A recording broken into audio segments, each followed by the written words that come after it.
They are for God's people. And Joseph just delights my heart.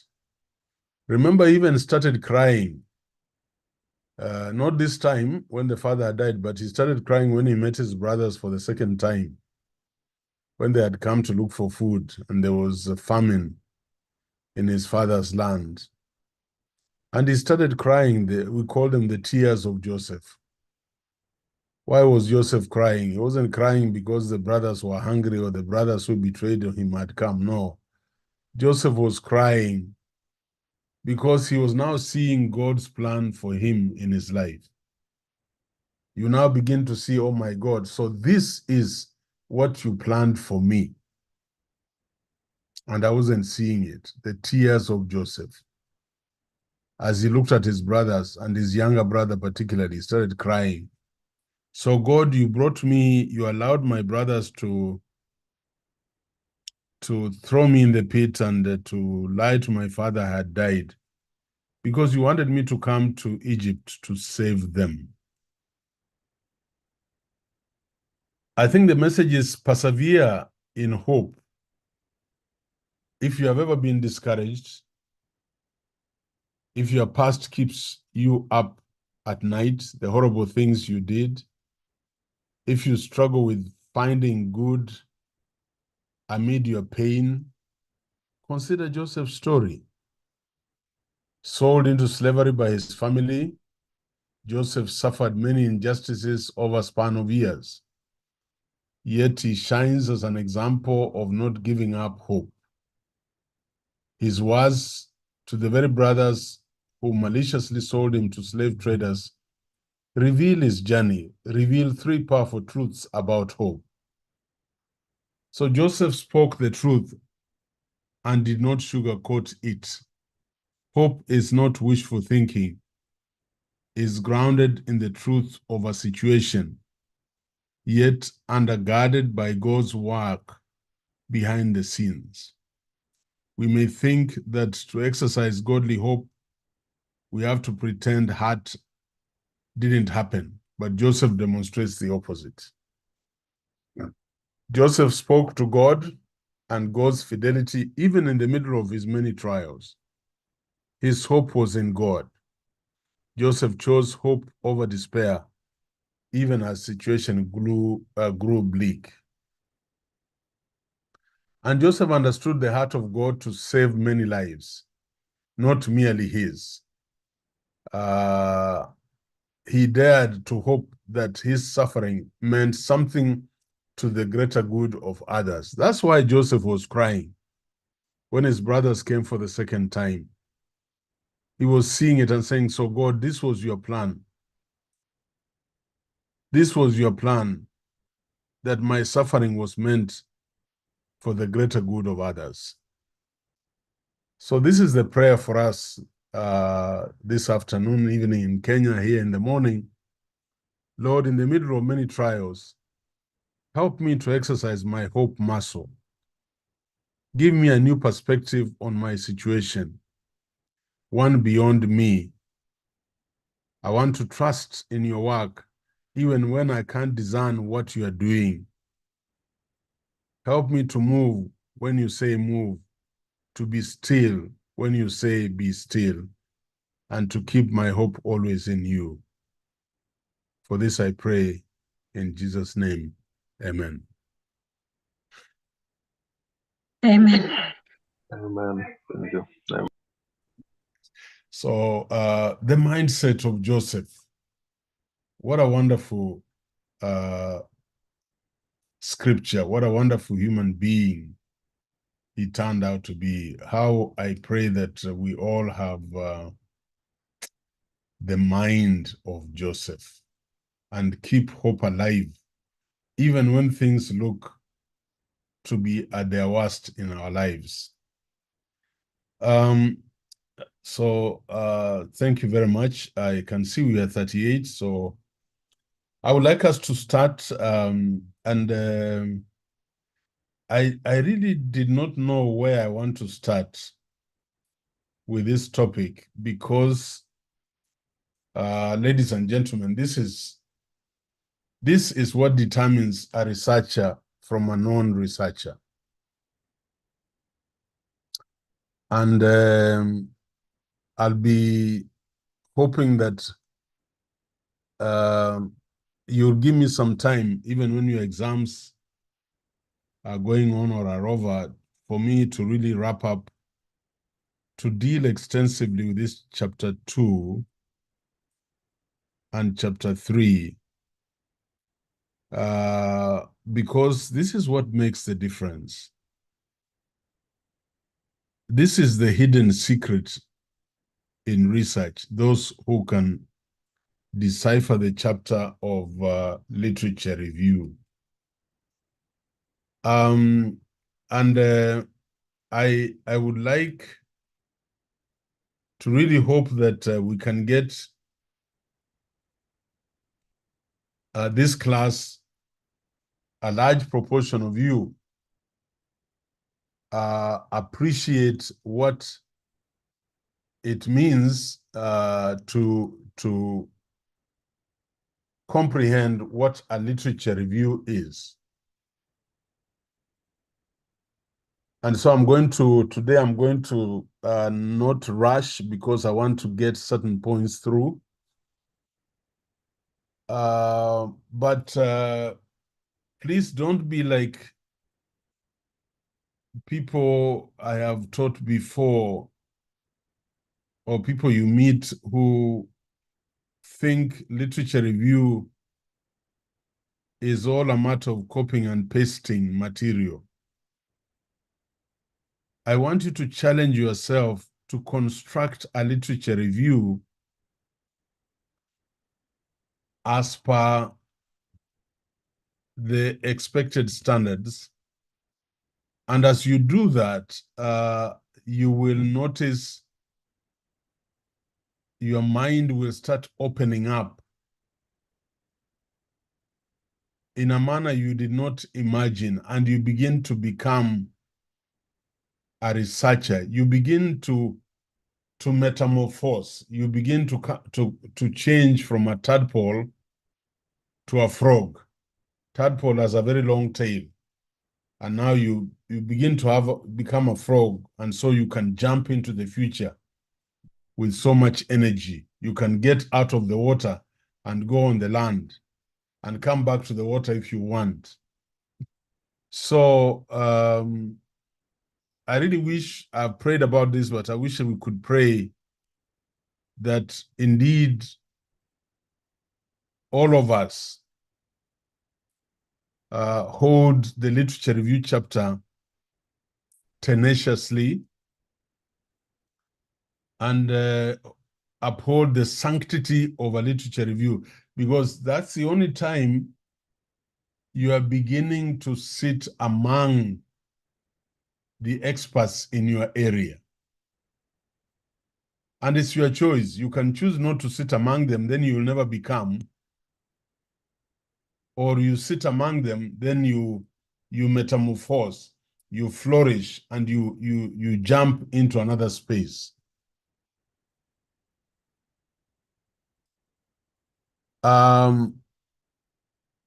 Literature review actually allows you to digest all the material around your subject. And I've begun to see it in about 2 or 3, 4 of you with your engagement with you in your chapter 1s. Just reading around introduction and background to the problem. I keep emphasizing introduction and background to the problem. You are not doing an introduction to chapter 1.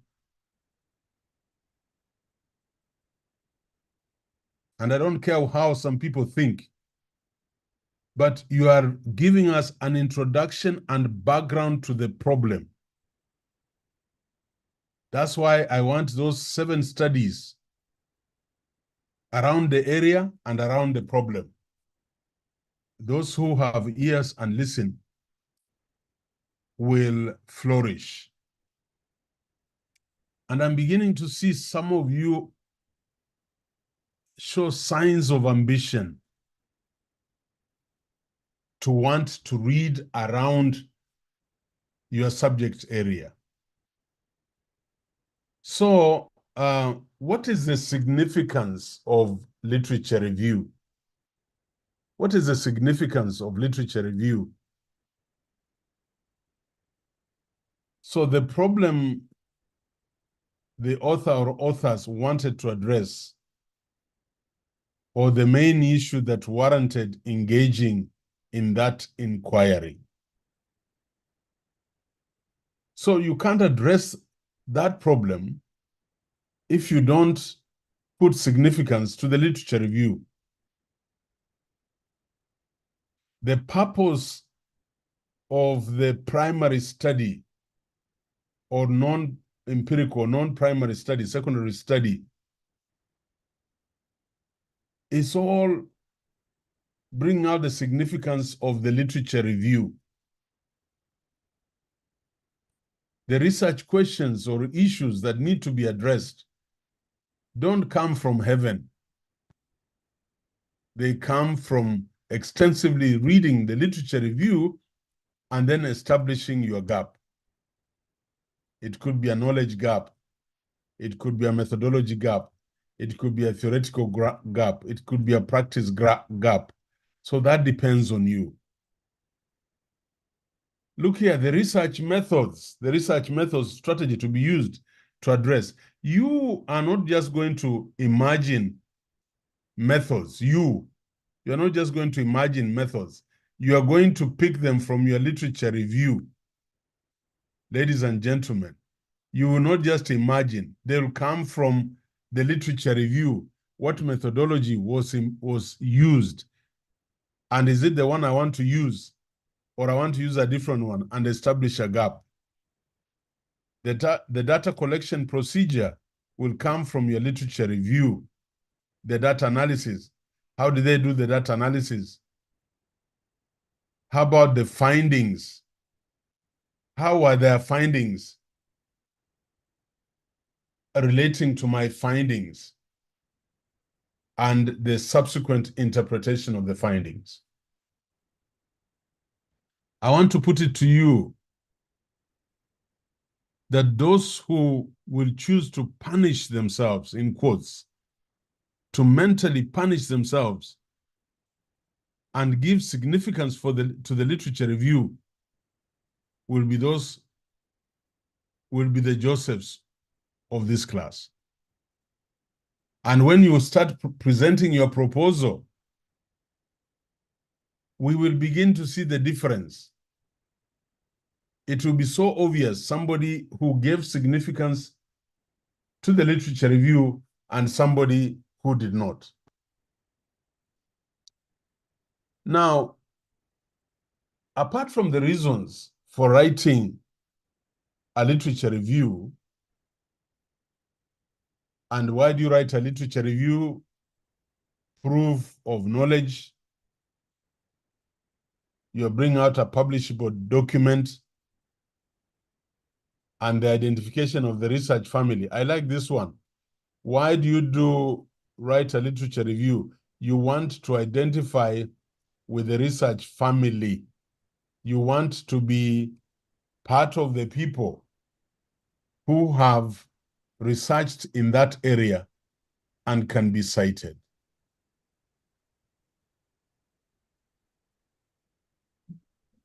How would you identify with this research family if you don't put significance to a literature review?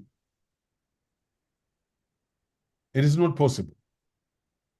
And ladies and gentlemen, there are people now in Daystar who are struggling with their proposal.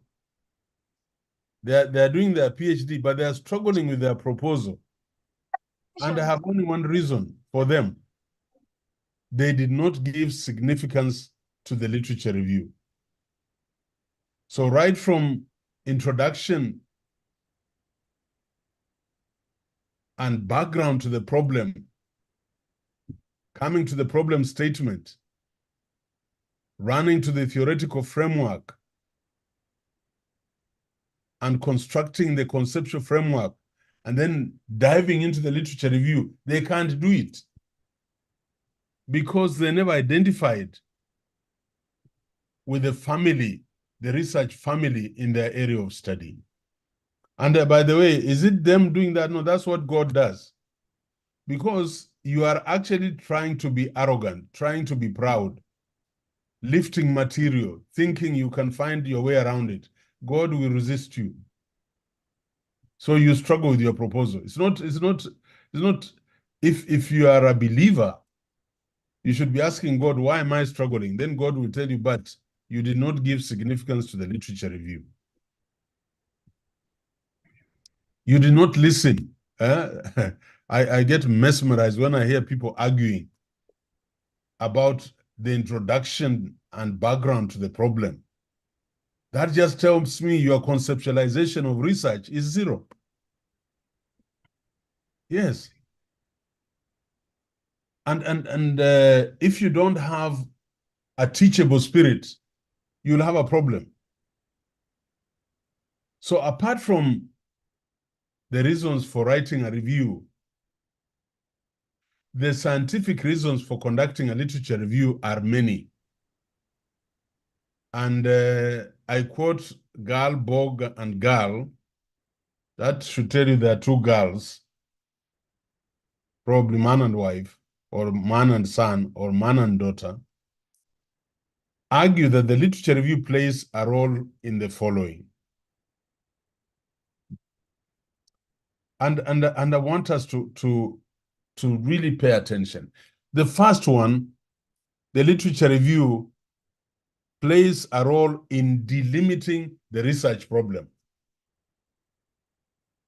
I hope that sounds familiar. Delimiting the research problem.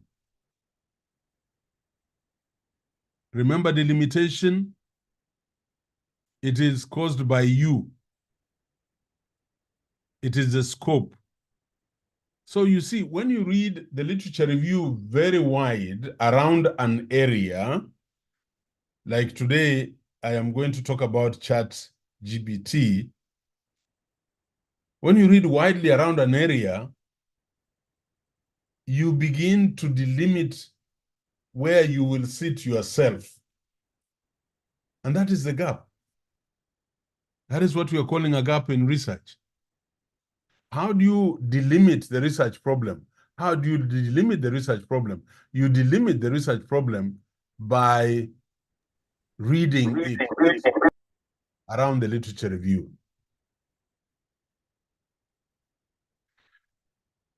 The purpose of a literature review is seeking new lines of inquiry. So you are seeking new lines of inquiry, and I don't know what those lines are. They could relate to methodology. They could relate to methodology. Yes. They could relate to knowledge, new knowledge. They could relate to theory. Yes. etc.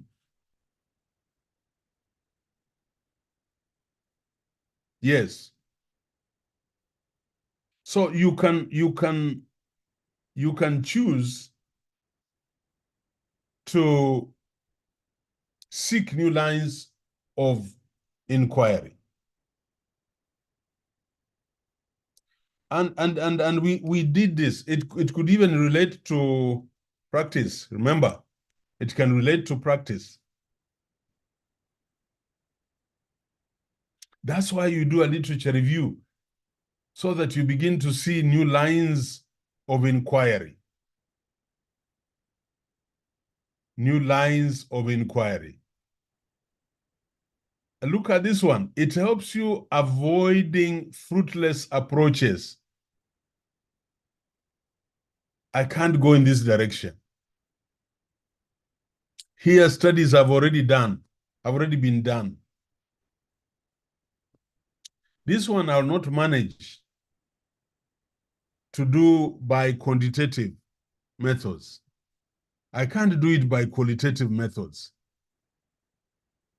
I might have to do a mixed methods.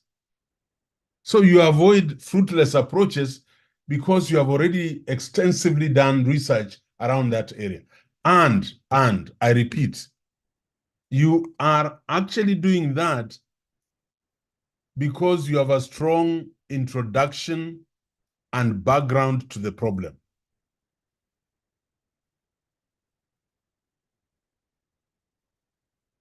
Gaining methodological insights.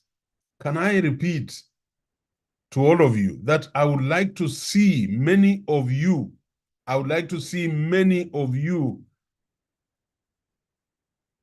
use methodology as a gap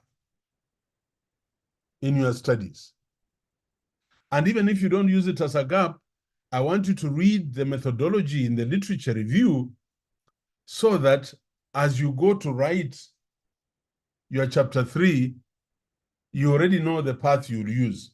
Maybe you are admiring the work of Pierce 2023 or Ayiro and Mugalo 2019. You'd admire the methodology, so you're going to follow that. And then identifying recommendations for further research. Yes, when you do the literature review, you will go and look at recommendations even before. Maybe you will find something to study. What did this author recommend for further studies? And then some of you, and I'm praying for many of you, that you become so strong that you are actually going to seek support for grounded theory. In other words, you'll have read so much literature around a phenomenon of poverty or development or policy failure in Africa or the bottom billion poverty in Africa, that you're going to develop from that literature. You are going to do a study that you look at observations of poverty in Kibera or Korogosho or at Shamaiko, and you're going to start from those observations. You're going to give us a model of economic emancipation of the people in those areas. So I'm sending you through this as to why we do a literature review. And a good researcher in this class should be saying, my God, so there are many things that the literature review brings out. I must engage with it.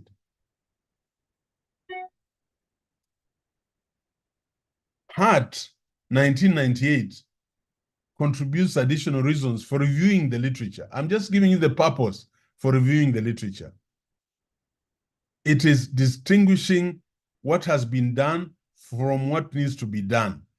I hope, colleagues, you know that if nothing else, we do a literature review to establish the gap, distinguishing what has been done from what needs to be done, the gap. So how are you going to get the gap? How are you going to get the gap if you don't do the literature review? Hiyo ndio swali langu. Look at this, discovering important variables relative to the study. Do you know how beautiful that is? Because then you already are going to have a conceptual framework. That is the beauty. You're already going to have a conceptual framework. If you are able to discover important variables relevant to the topic, you are going to have a conceptual framework. And where did these variables come from? Where have they come from? They have come from your theoretical framework that you found in that study that you are reading. Synthesizing and gaining a new perspective. So, if you really have mastered the literature review, it means you are going to become an authority on your own and you're going to give us alternatives for that study. You are going to give us alternatives. Those new perspectives are alternatives of approach to that study.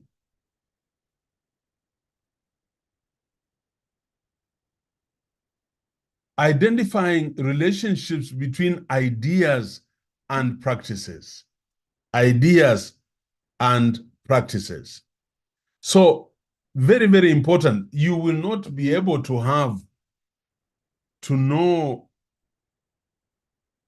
how ideas are related to practices around poverty, around quality of education, around learning, around policy implementation, around business practices, if you have not read the literature. You won't. Establishing the context of the topic or problem. You must have a context.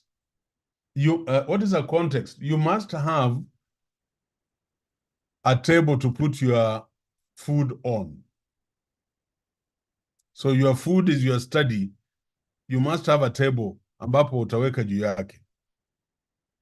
The context of the topic or problem. Many of us try to go straight into the study without a context. Look at the context: background, situation, framework, milieu, environment, perspective, circumstance. You can't talk about a problem if you're not telling me the environment, the table upon which that study is sitting. And then rationalizing the significance of the problem. Remember, significance of the problem. Significance of the problem. What is significance? I hope my students in this class know that Ayiro is talking about consumerability. Consumerability. And if I was in a class, I would expect somebody to shout, Ayiro, you're also talking about the audience. Yeah. Who will partake? The significance of the study. How will it be a source of information? How will it be a source of information? Rationale is the so what. So rationale tells us, so what if you don't do the study? People will perish. For example, poverty will increase. But significance is who will partake of those findings. Enhancing and inquiring the subject vocabulary. I like this one, the subject vocabulary. Hey, and let us pause here. Enhancing and inquiring the subject vocabulary. You know, I struggle with people who have a master's or a PhD, and when I engage in conversation, they don't engage with the subject register. Huh? You see, even to use variables in their conversation, they'll start saying, you know, these things that affect, you know, this thing that if you do this, it will try to affect the other one. You know, a learned person would just say the variables interplay in this area. Some of you, because you don't engage with the literature review, you not enhance and acquire the subject vocabulary. You start saying, what is it? Is it methodology or is it methods? Is it methods? Once you start doing that, you have not enhanced and acquired the subject vocabulary. What was the lecturer saying? Was he saying, what was he saying? Quantitative. Is quantitative, was he saying it is positivist? Was it positivist? Huh? And qualitative, what was it? Was it interpretivist or constructivist? What was it? But you know, when you have read 4 or 5 papers in that area, you will enhance the vocabulary and you're able to use the right vocabulary in your conversation as you write that thesis, as you talk to other people. So many of us have to really convince me that you actually have a master's or a PhD. And you know why you have to convince me?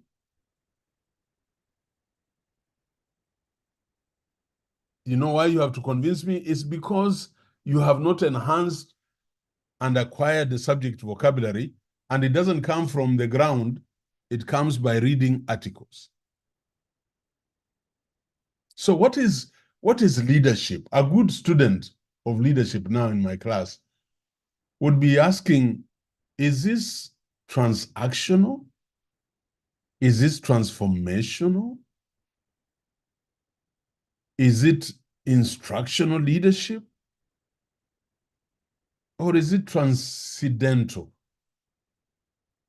You are able to engage with the language in a given area. Then understanding the structure of the subject. First of all, just research methods. I hope everybody in this class now understands the structure of research method. That this is chapter 1. Introduction and background to the problem. And I will sing that until the cows come home, because some cows don't want to come home. Problem of the statement. Purpose. Objectives, research questions, hypothesis.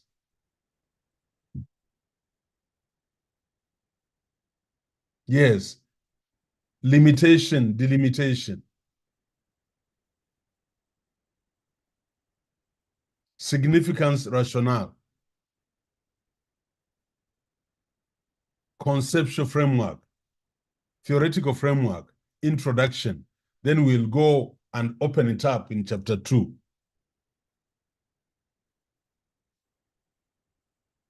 You know what worries me is when I hear arguments like, but we can't have theoretical framework in chapter 1. You know, when I hear such arguments, I worry about your research mind.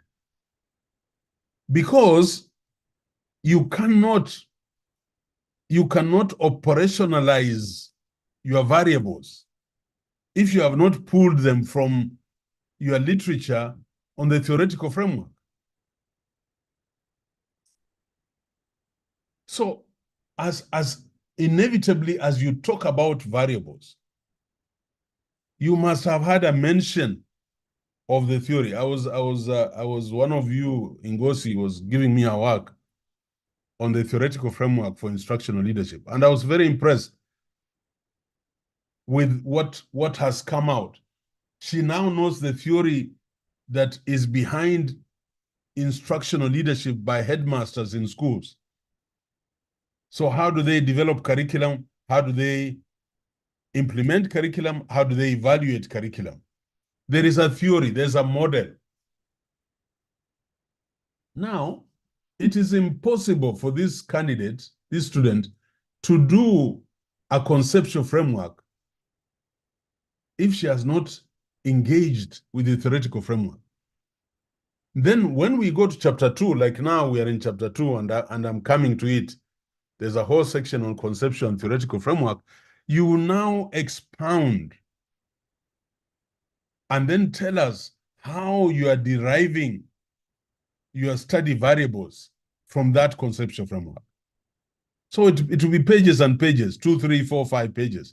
But in chapter 1, it is 1 or 2 pages. That is called threading in writing a thesis. Haven't we made the studies in introduction and background to the problem? Yes.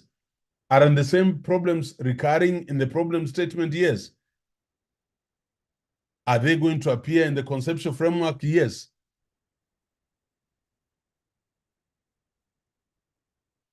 So And when you do that over and over again, you enhance and acquire the subject vocabulary. Understanding the structure of the subject, I've just mentioned that. Relating ideas and theory to applications. My friend, whether you are doing a qualitative or a quantitative study, you'll bump into theories. And theories are actually the bridge that relates your ideas, your hypothesis to the applications. That's why I'll keep insisting that in our university, our number 4, our research question, the last research question, we must be courageous enough to offer suggestions to address the problem. So strategies to overcome the predicament. Strategies to enhance instructional leadership in schools. Strategies to expand or to operationalize inclusive education. Strategies to enhance entrepreneurship in SMEs. Strategies to enhance a banking culture among our people. Strategies to ensure optimum implementation of policies. That's relating ideas to applications via theory. So that's all I have done the last almost 40 minutes is to convince you about the significance and purpose. You know, you have to be convinced that you need ugali for energy and you need meat for growth or repair. And you need milk for bones and teeth. Then you will take them without a problem. I want to pause there. Is there any I don't expect any reaction here, but I just wanted to pause. If there are any reactions, then if not, I want to continue on with what I expect of this very, very important area. And then I'll talk about why researchers review literature as we move on.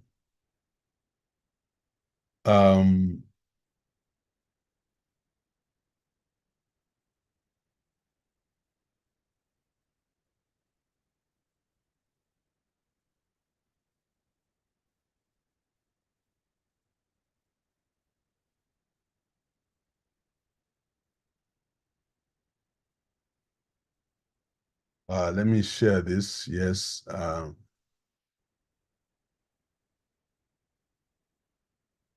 me share this with you.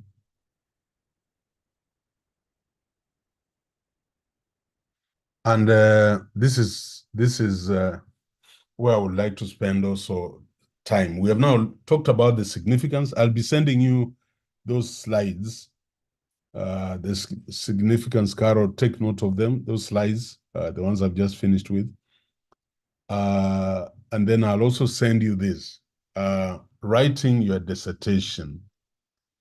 I don't know, I've not had questions from this class. I have not had people telling me,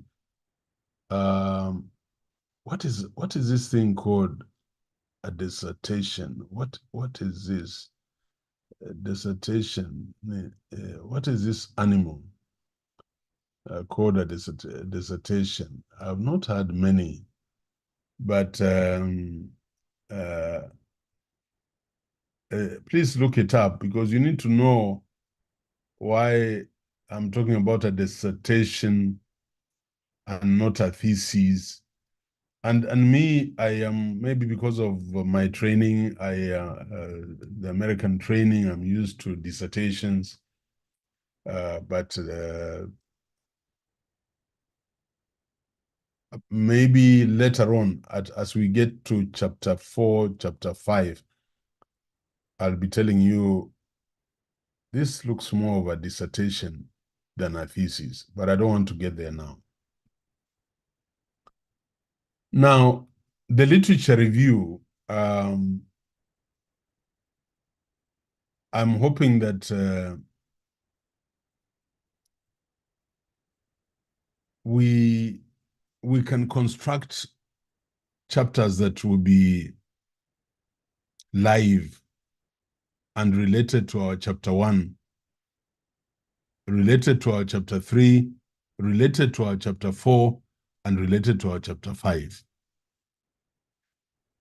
So the introduction or overview of the literature review,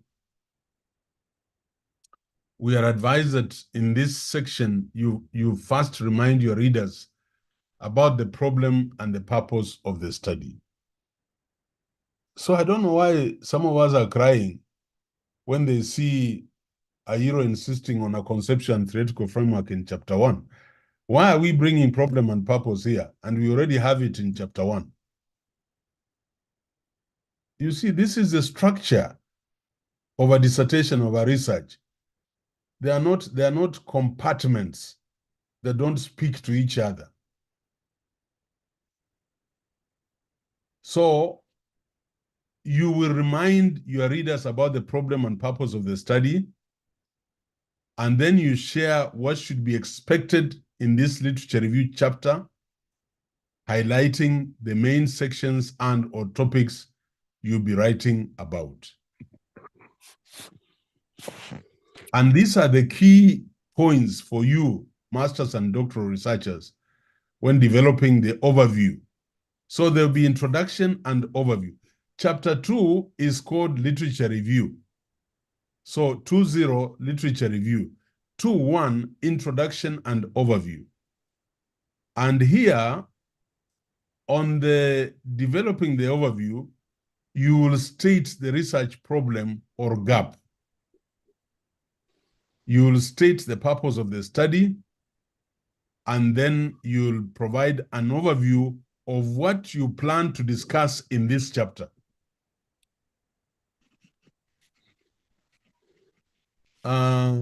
Ladies and gentlemen, ningependa kuwasihi sana kwa unyenyekevu, pia na waomba ya kwamba mnisikize kwa makini na mujaribu kufata haya. It is so important to over-communicate. It is so important to over-communicate in a study, because as you over-communicate, you begin to acquire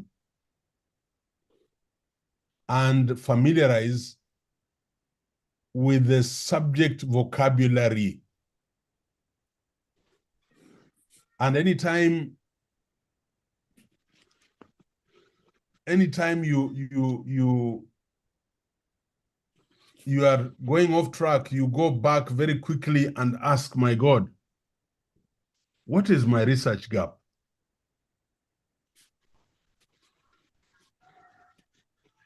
Are you seeing why the statement of the problem is critical?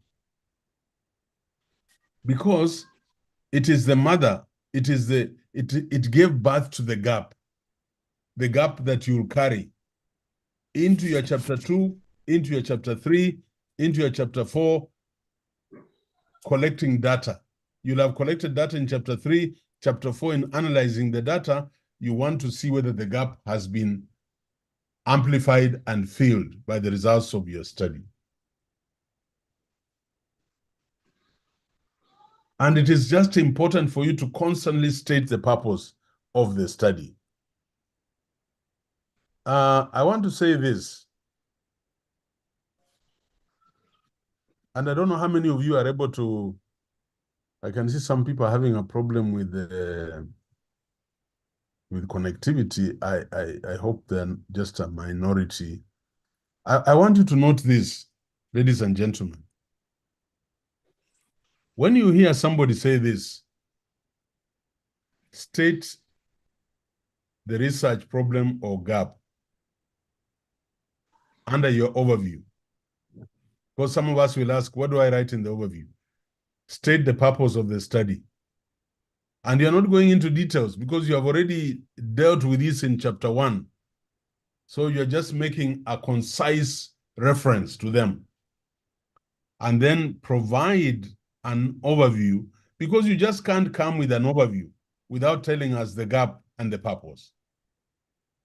Provide an overview of what you plan to study in this chapter. I'm not expecting answers here, but I don't know how many of you know this. And please pick up a pen. I want you to write this down. Pick a pen wherever you are and take these notes down. The first section of the literature review chapter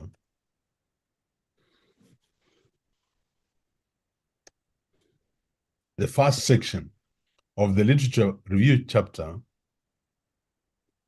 and you listen carefully, will deal with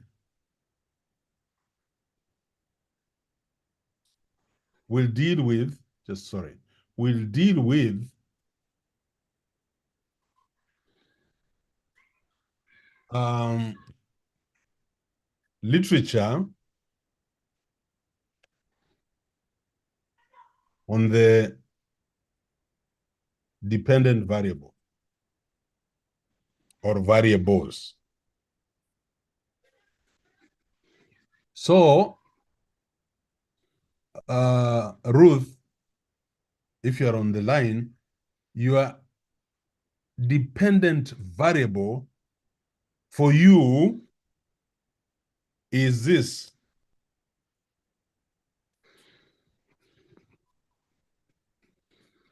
This is your dependent variable, instructional leadership.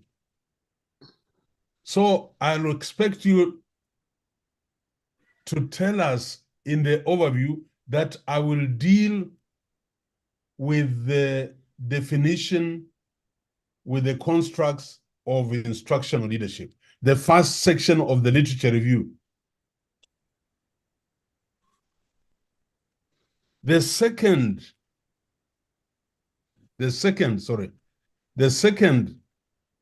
section, and I hope everybody's writing, of the literature review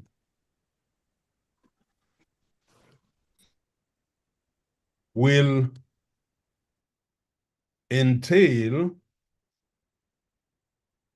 literature on IVs, independent variables.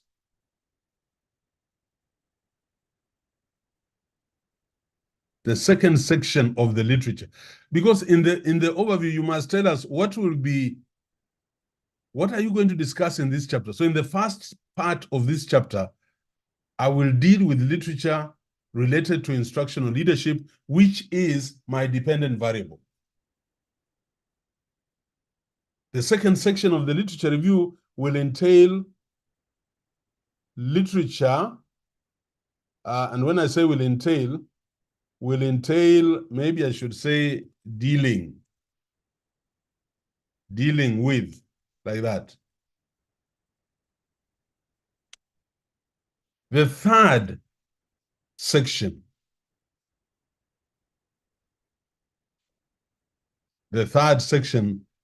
of the overview, of the literature review chapter,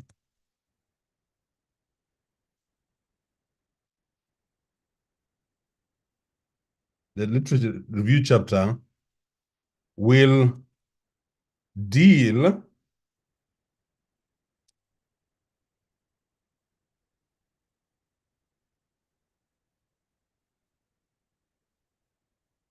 with the relationship between the DVs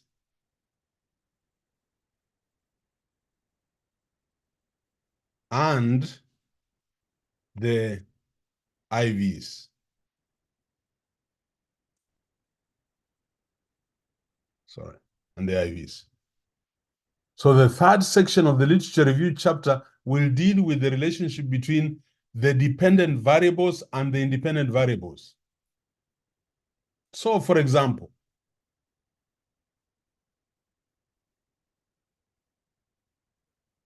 you know what is the relationship between instructional leadership? Ruth, what's the relationship between instructional leadership, which is your dependent variable, and the independent variables? What are the independent variables? What are the things that result in effective instructional leadership? So these ones could be things like this: communication. Communication. There could be things like individualized support.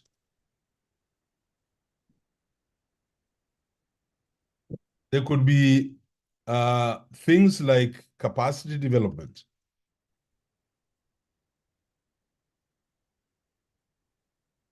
Capacity development. There could be things like EQ, emotional intelligence of the principal.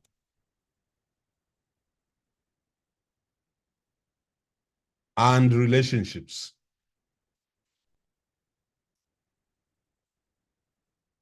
There could be things like frequency of evaluation.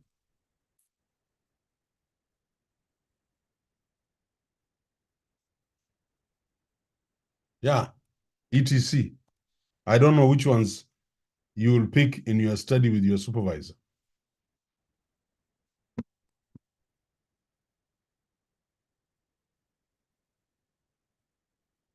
Hey, I want people to wake up. Everybody will construct their literature review chapter in this format. The first part is literature related to your dependent variable. So if you're doing qualitative study and you are studying circumcision among the Bukusu in Western Kenya, you will talk to us, you'll bring us literature on circumcision among different ethnic groups in Kenya. Then narrow it down to Bungoma. The independent variables. What are the independent variables around circumcision? What are the things that make us, people from Western, adhere, die, must to circumcision? Cultural practices, pride, relationship building,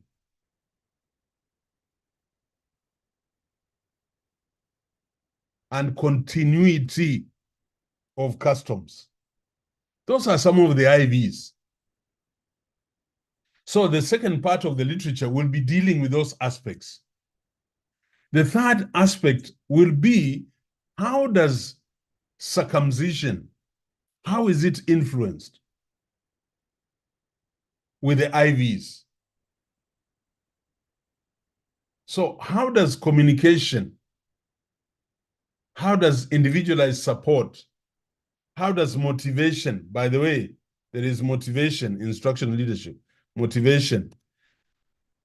How does motivation contribute to effective instructional leadership and therefore quality of education? So that is your packaging. You're giving us an overview.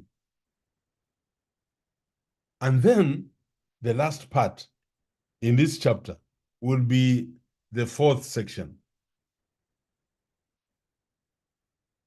Deals with, no, not deals with, let me say, the fourth section will consists of the summary. The summary of the chapter. Now, when I talk about the summary of the chapter, what am I saying? I want you to bring me the studies. You'll bring out studies in section 1. In section 1, around the DV. You'll bring out studies.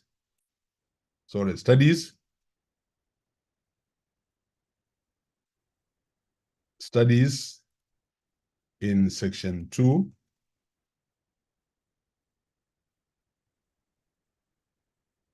I'm talking about the summary. Studies in section 1, studies in section 2, and the subsequent gap for your study.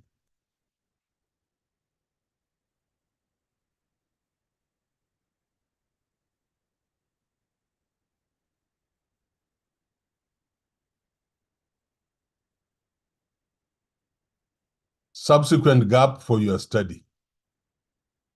So that is how I want you to construct your literature review. I don't want this blindness that is so common everywhere, where we are saying, I'm now doing chapter 2. The literature review, and me, I don't know what to put there. Now, I'm hoping that a bright student has seen this one, the third section, the relationship between the IV and the DV, this section. I hope a bright student has known that this is where we are going to give the theoretical framework,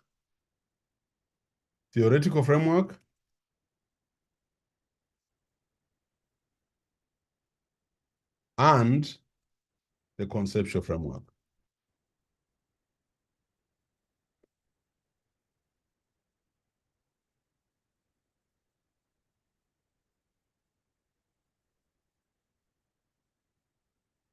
Yeah. I hope you know that. But you see, I'm not worried about this because this is the overview. This is the overview. Now, when you go and start dealing with section 1 in detail, section 2, section 3, when you reach the relationship, you can't build a relationship. You can't build a relationship without a bridge. And the bridge is your theoretical framework. And then you, as a researcher, will have your own conceptualization of the interplay of the variables, and you'll map them in your chapter 2 in detail. So those who wanted to sing, those who are feeling they can't dance in chapter 1, now you can dance. You go and dance around your theoretical framework and conceptual framework, and give us the pages that you want, as many pages as you want. But you must have alerted us that there is a dangerous corner ahead in chapter 1. Are there any questions? I want to pause for a few minutes. Are there any questions? How did Yes.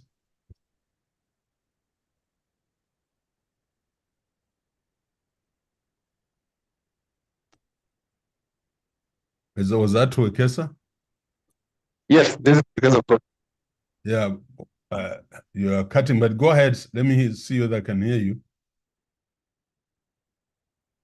What were you saying?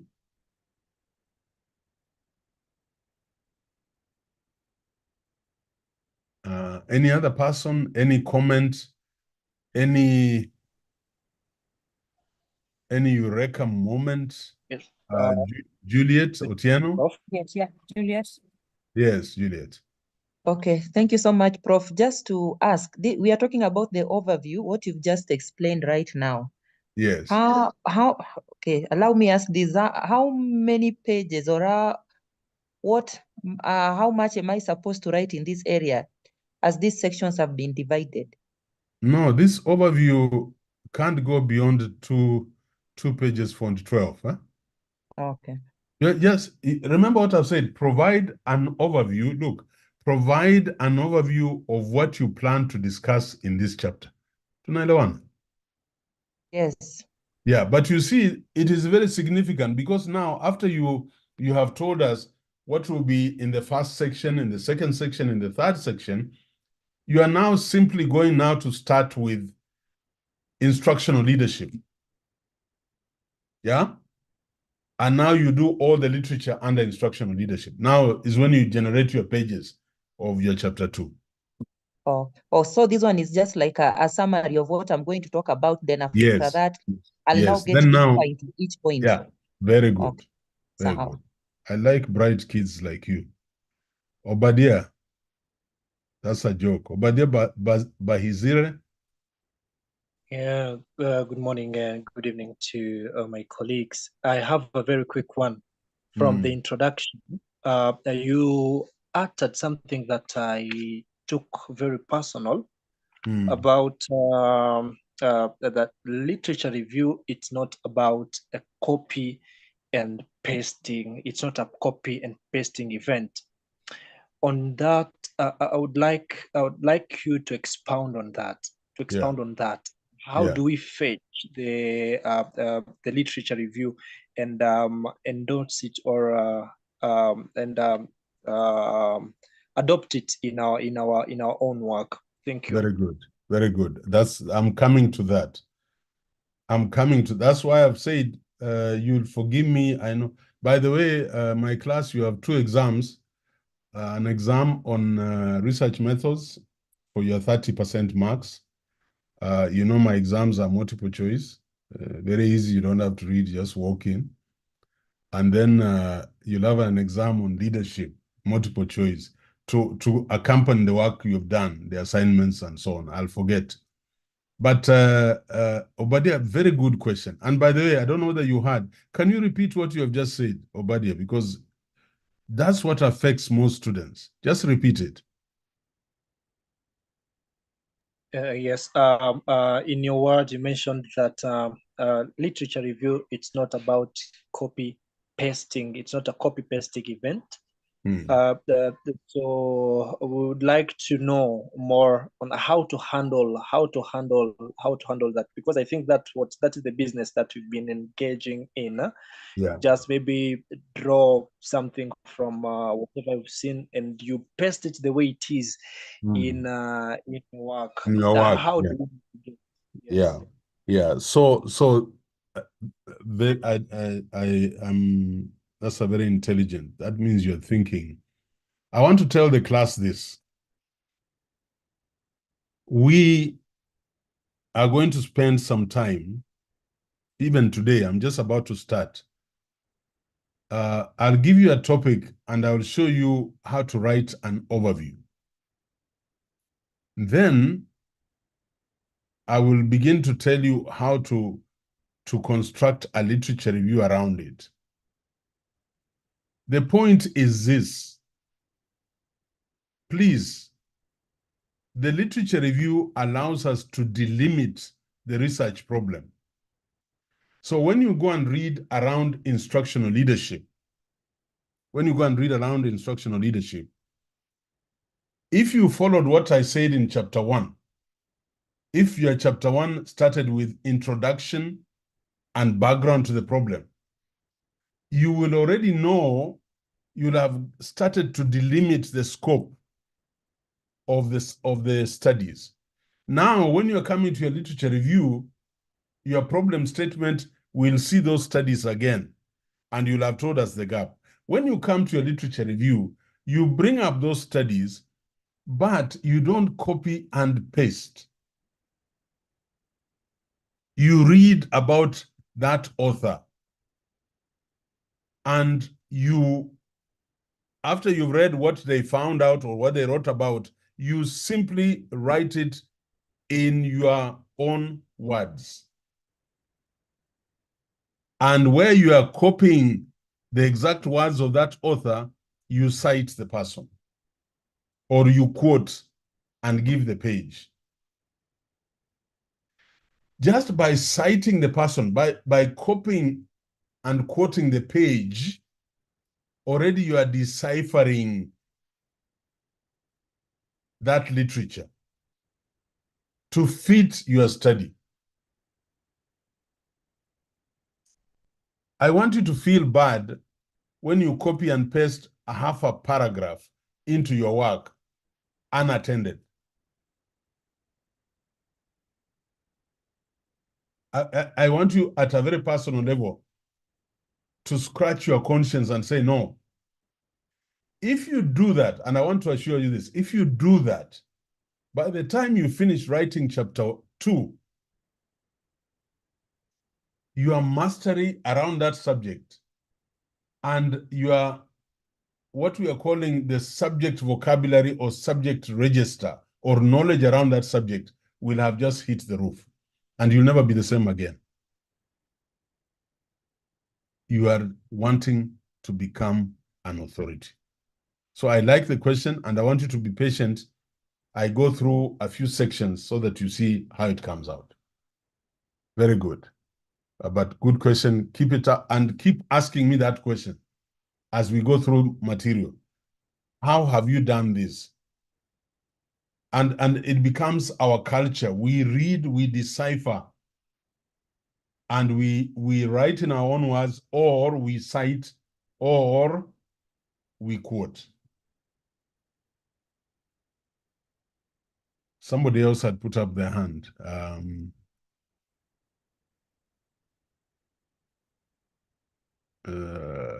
I don't see the hands. They must have gone. Okay. Let's look at this. Let's look at this overview. An overview. Wekesa and the rest of you, you know, people call it spoon feeding. Eh? I've had people saying, but you are doing your master's or your PhD. You're not supposed to be shown this. I have very harsh words for those people.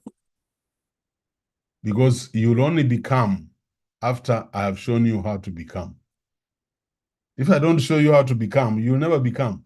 You'll imagine you have become.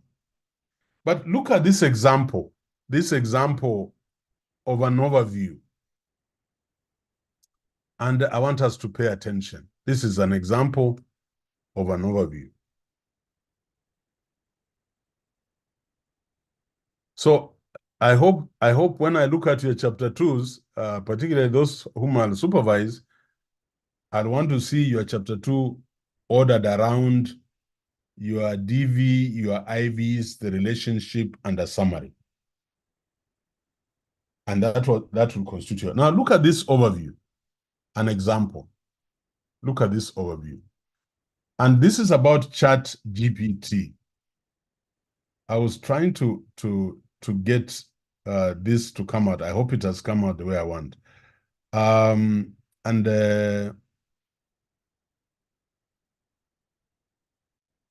would like, Obadiah, are you able to read? I saw you are clear, or Juliet Otieno. I just want to be sure people who have a stable internet.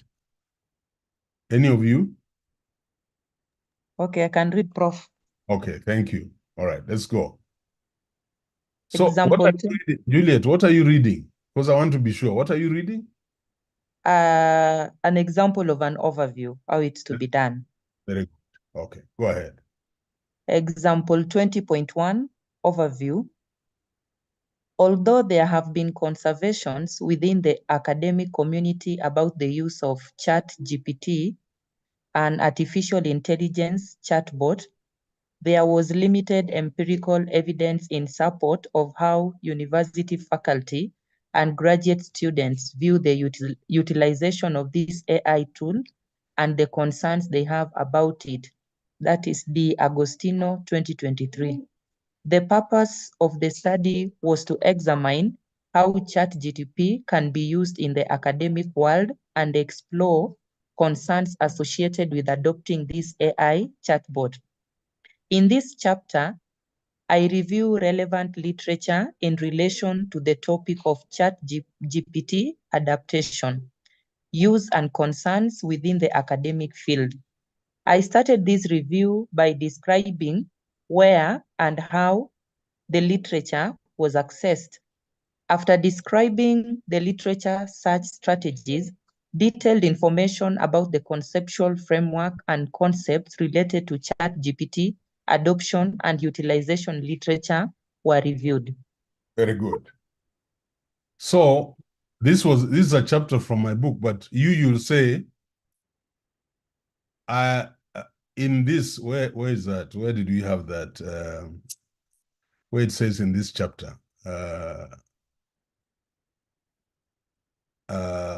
if you have understood what I'm saying, because I'm worried, instead of saying in this chapter, you still say in this chapter, you're chapter 2, isn't it? In this literature review chapter, are you getting me? You will say in this literature review chapter, if somebody wants to call it spoon feeding, shauri yake. In this literature review chapter, I review relevant literature in relation to the topic of ChatGPT adaptation, use and concerns within the academic field. I started this review by describing where and how the literature was assessed. And I'm going to show you, you must tell me the sources of your literature. I'm going to show you. And after describing the literature search strategies, detailed information about the conceptual framework and concepts related to ChatGPT adaptation and utilization literature were reviewed. What I want you to ask yourself in this review, what is the dependent variable? So write somewhere, what is the dependent variable? And what are the independent variables? And what is the relationship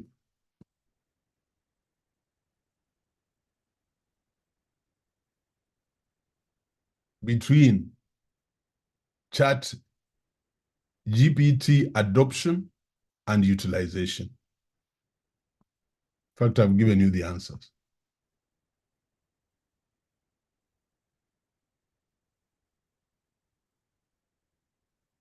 This is if you are studying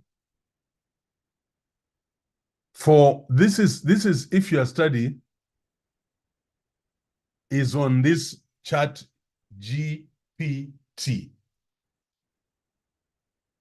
And what is the outcome? What is the outcome? Huh? There is ChatGPT adoption and utilization. So what will accelerate that? Yeah. There was limited empirical evidence in support of how university faculty and graduate students view the utilization of this tool and the concerns they have about it. So the purpose of this study was to examine how ChatGPT can be used in the academic world and explore concerns associated with adapting this AI chatbot. That's all. So this is enhanced utilization of ChatGPT as our DV. So what are the concerns? Plagiarism, laziness. I don't know. I don't know what are the concerns. Those would be the things that will impede the utilization.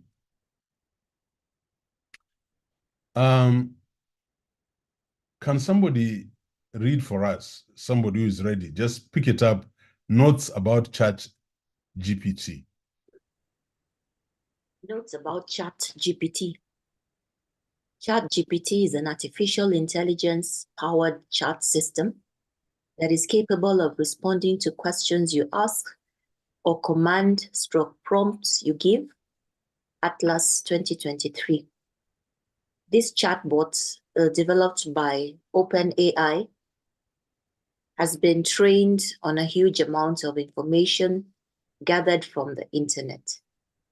If an appropriate prompt is given, ChatGPT can provide useful information, dramatically cutting the amount of time spent in getting similar information from conventional means. As Al-Shatter 2022 puts it, it is trained on a large data set of human-human conversations and can generate appropriate responses to questions and prompts given by users. It can also generate complete conversations on its own, making it a powerful tool for NLP research. NLP research, page 2. Yeah. Please go upwards. Yeah. I want you to learn something. So somebody, was it Juliet? Juliet asked me, how many pages will the overview be? Juliet, pages. Imepita moja kweli? Yeah, umepita moja, hiyo ni ya kwanza. Nimepita page moja. Bado inakaribia. Now, hiyo ni ya kwanza. 1. Si ndio hiyo tu, imeisha. Overview. Si overview imeisha. So what I don't want to hear from you, and listen, I don't want to hear things like, this chapter is related to the literature review of the study. And we shall discuss aspects of ChatGPT and how it is affecting learning in our universities in Kenya. And a full stop. You have no mastery of the language vocabulary in the area. You have not done enough literature review.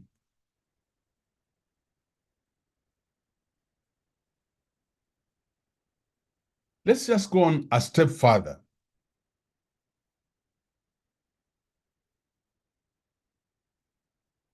A step further.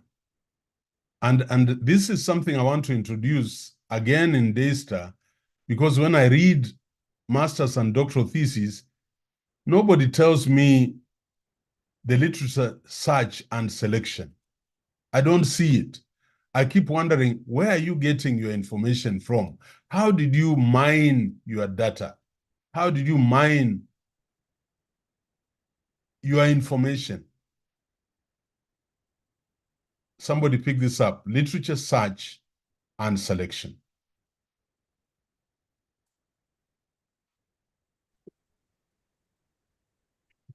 Literature search and selection. The literature search strategies section is where you present how and where you searched for literature related to your topic and selected relevant ones for your review. There are 3 main reasons why this section is very important. Firstly, as part of promoting the transparency of the study, you are expected to share the strategies you used to search for your appropriate literature for review. Secondly, it is a way of educating your readers in the techniques used to search and select the right literature for your study. Lastly, sharing how you got the literature reviewed helps future researchers to replicate what you did if need be. Yes. Carry on. Main points and directions. These are the main key points that the master's and doctoral researcher should consider when writing the literature search and selection section in chapter 2. Point number 1, describe the databases you used to search for literature related to your topic. Point number 2, state the search terms you used to search for the literature. Point number 3, share the criteria you used to select relevant literature for review. Yeah. Sasa hii mambo ya kuwa amorphous, sijui kwa Kiswahili ni nini, kurundikizana maandishi yako ambapo hatuelewi haya yalitoka wapi. Katika hii juhudi ya utafiti inahitajika tuwe na uwaziwazi, tutoe njia barabara ambayo tulifata ili kupata yale ambayo tunanakili. I think it's very important, literature search and selection. You must tell us how you got your information. And this is a new thing I would like to emphasize in writing our chapter 2 in Daystar. Then we shall be strong. Literature search and selection. How did you get your literature? Now, I just want to give you this example, and then we will pause for some questions and clarifications as need be. So I want somebody to get ready to read us.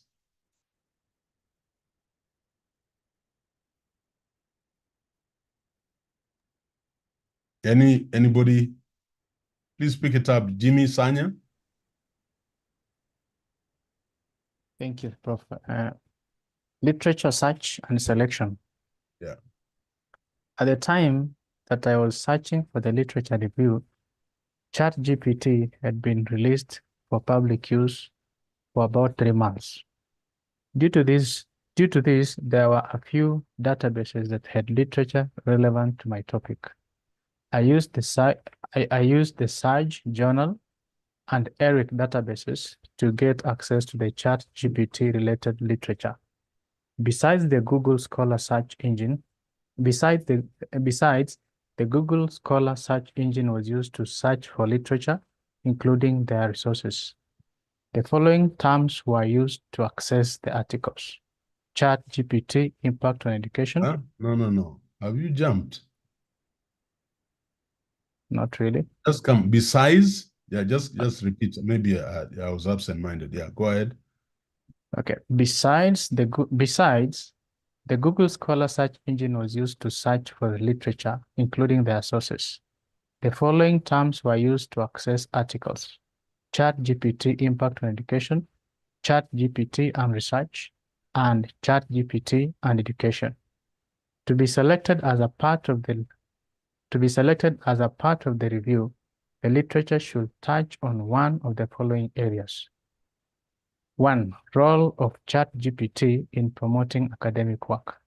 2. Functions of ChatGPT. 3. Meaning of ChatGPT. 4.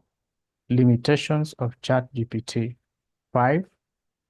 Benefits of ChatGPT. And 6.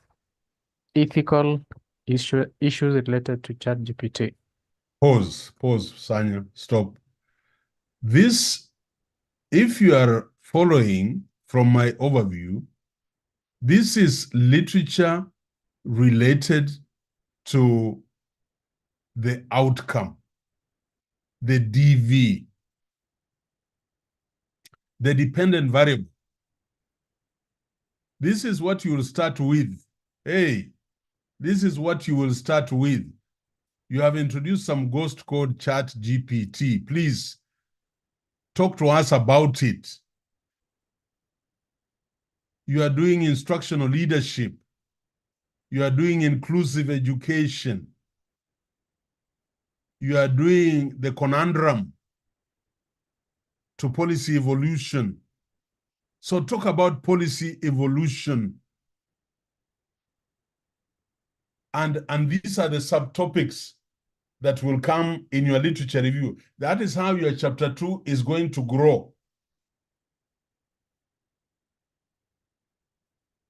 But for heaven's sake, I want to know, where did you get this information from? So there are many databases: EBSCOhost, ERIC, Sage, Emerald, Google Scholar.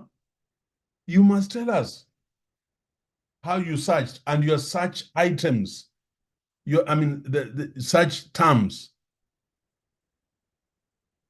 that were used to access the articles. That tells me your maturity as a researcher.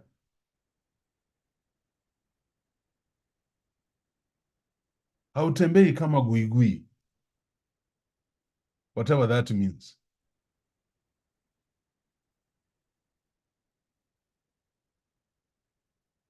So this is all literature on the dependent variable. Now, there are the things that influence the use of this ChatGPT, and we have been given notes. ChatGPT is not a monster. It is a tool. But how do we best use it? What variables are we going to deal with? And these are the things that will constitute our research questions and research objectives and hypothesis. That is called threading. Jimmy, carry on. In addition, I searched for literature that focused on studying or discussing the diffusion of innovation theory. The diffusion of innovations was a theory I used to develop the conceptual and theoretical framework for this study. The terms I used to search for the literature related to this theory were Rogers, diffusion of innovations, diffusion of innovations and technology, and diffusion of technology. Utilizing these search strategies helped in getting access to relevant literature to review. Very good. So, by the way, how did he bump into the diffusion theory? The diffusion of innovation theory. How did he bump into it? He bumped into it by looking at the literature, the studies that had been done. And so he knew, oh, this is a theory that is pronounced here.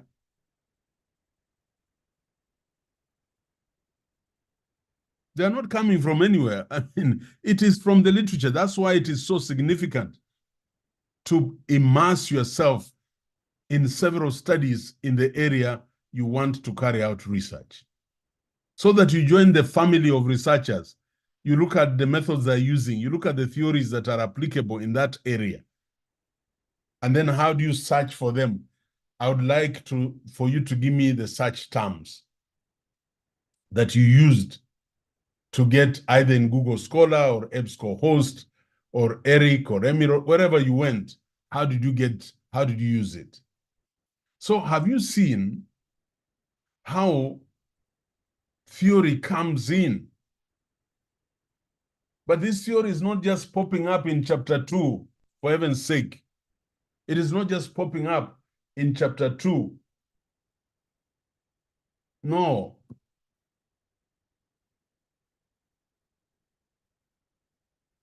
You had already encountered it in chapter 1. Now you can come and amplify it here.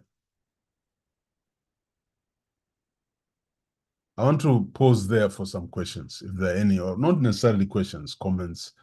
Where are we going? Where are people seeing us going? And I am introducing literature search and selection deliberately for reasons I have given here. And for reasons you will also give. And don't try to be blindly, let me not say, just follow this format. And you'll come out with a chapter 2 that everybody will want to look at. Any comment, any observation?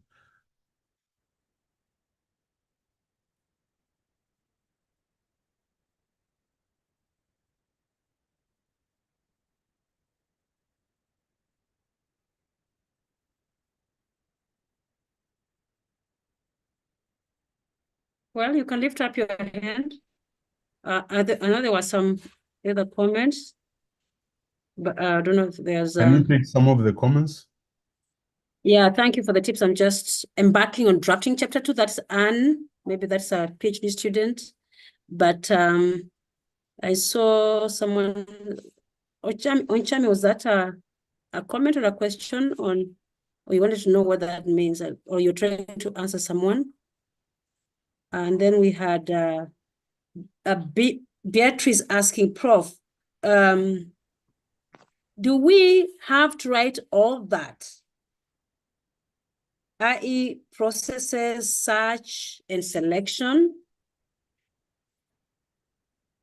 And then, Prof, thank you so much for that. Is the first person pronoun used okay in thesis or dissertation writing?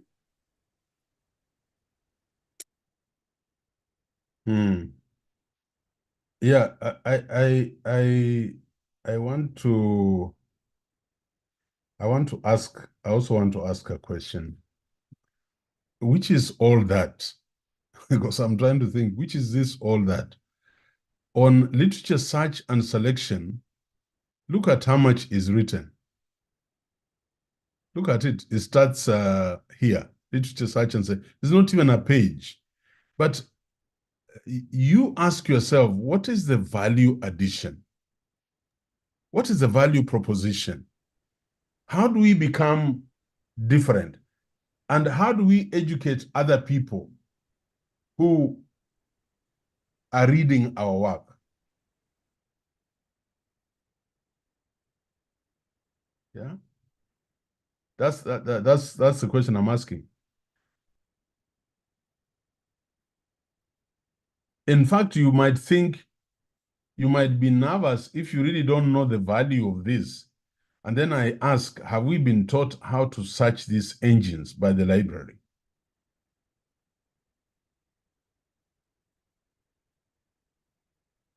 Have we? That's the, I don't want answers.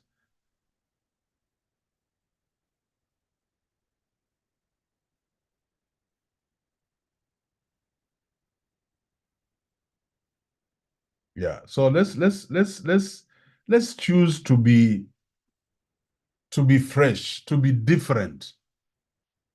Julia, you've raised your hand, please.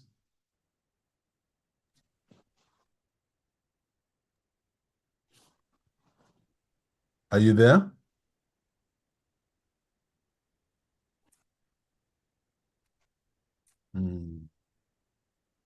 Julia, you've raised your hand. Do you want to express a comment or ask a question, Julia?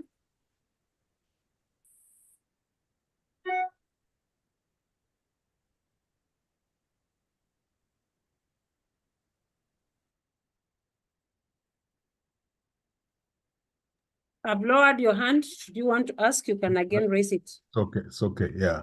So any other, I know this is heavy lifting, but you're lucky because you're going to get all this material to go through. But you know, I am not going to baby. Julia, I think you can unmute yourself. We haven't muted anyone. Just unmute yourself.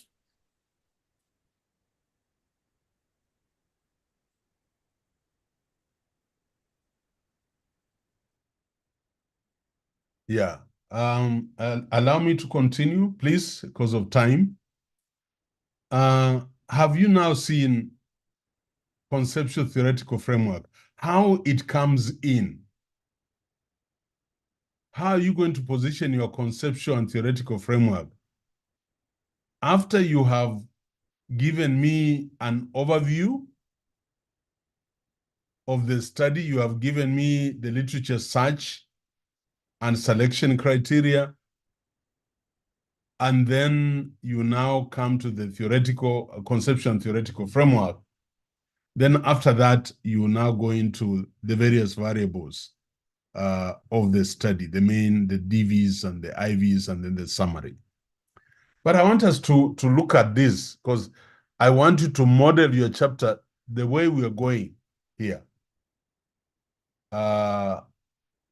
So I don't know whether Missy, are you online, or Eugene? Yes, Prof, I'm online. Yes, Prof. Okay, one of you start, then you'll Okay. pick the next section, somebody else will pick. Yeah, one of you. Yeah. Conceptual theoretical framework. I think that's what I'm reading. Yeah. The conceptual theoretical framework reflects a description of the theory, model, or concepts that inform your study. The framework for your study can be written in Chapter 1. However, some institutions or dissertation chairs stroke supervisors may ask you to expand what was written in Chapter 1 by sharing and synthesizing academic authors and researchers' views on the features, components, strengths, weakness, and/or assumptions about the theory, model, or concepts you have selected for your study. In addition, you're expected to review how the selected theory, models, or concepts have been used by researchers if studies related to your framework have been done. Good. Carry on. Main points and directions. These are the main key points that the doctoral researcher should consider when writing the conceptual stroke theoretical framework section in Chapter 2. 1. State the theory, model, or concepts used in the development of the framework. 2. Describe the originators of the theory, model, or concepts. 3. Describe the characteristics of the theory, model, or concepts. 4. Present the components of the theory or model. 5. Describe the views and assertions of scholars and researchers in relation to the theory, model, or concepts. And describe the studies done, if any, that utilize the theory, model, or concepts. Pause. You know, I can tell you as your lecturer, this is very common in a lecture hall, to tell you, you have to look for a theory. You know, your study needs a theoretical framework. What am I telling you? If I just said that, what am I telling you?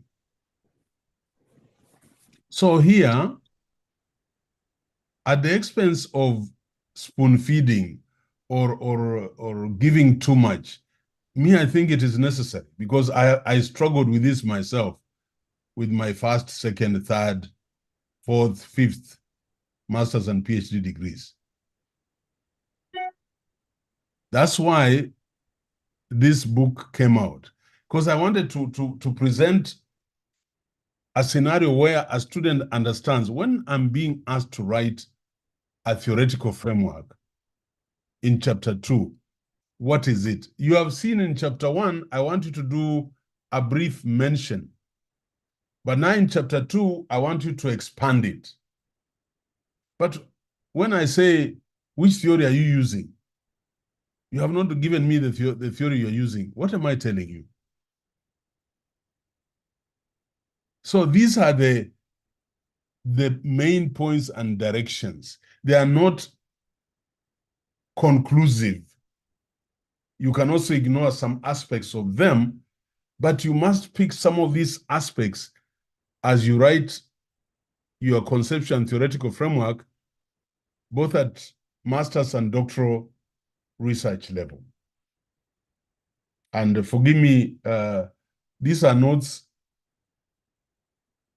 This, by the way, this is the first, I think this is my first master's class to teach in Daystar.